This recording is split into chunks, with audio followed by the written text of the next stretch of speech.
కృష్ణుడు పాండవుల కథను పోలి ఉండే ప్రత్యేకమైన నిర్మాణాన్ని కలిగి ఉండటం వల్ల ఈ పేరు వచ్చింది. కృష్ణఫలం. కృష్ణఫలం పండురంగు మరియు దాని పువ్వు ఆధారంగా ఈ పేరు కూడా వాడుకలో ఉంది. ప్యాషన్ పండు.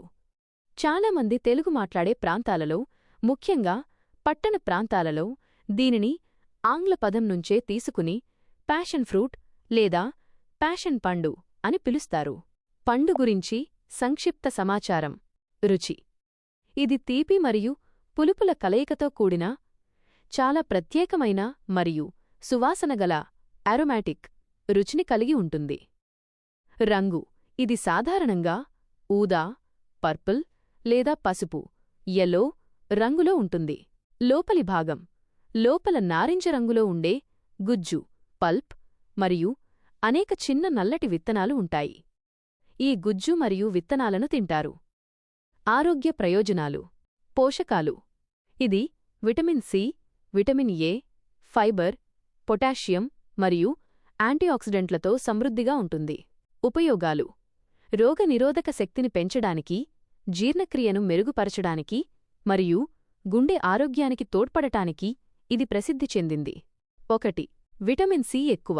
రోగనిరోధక శక్తిని పెంచుతుంది, చర్మాన్ని మెరుగుపరుస్తుంది, జలుబు, జ్వరాల నుంచి కాపాడుతుంది. 2. ఫైబర్ సమృద్ధి.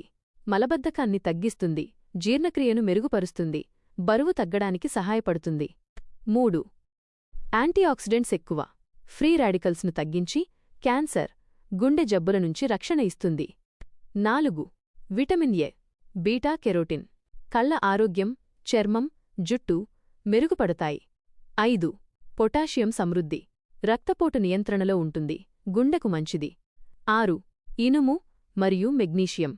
రక్తహీనతను తగ్గిస్తుంది, ఒత్తిడి, నిద్రలేమి సమస్యలు తగ్గుతాయి. 7. తక్కువ క్యాలరీలు. బరువు తగ్గాలనుకునేవారికి బెస్ట్ స్నాక్.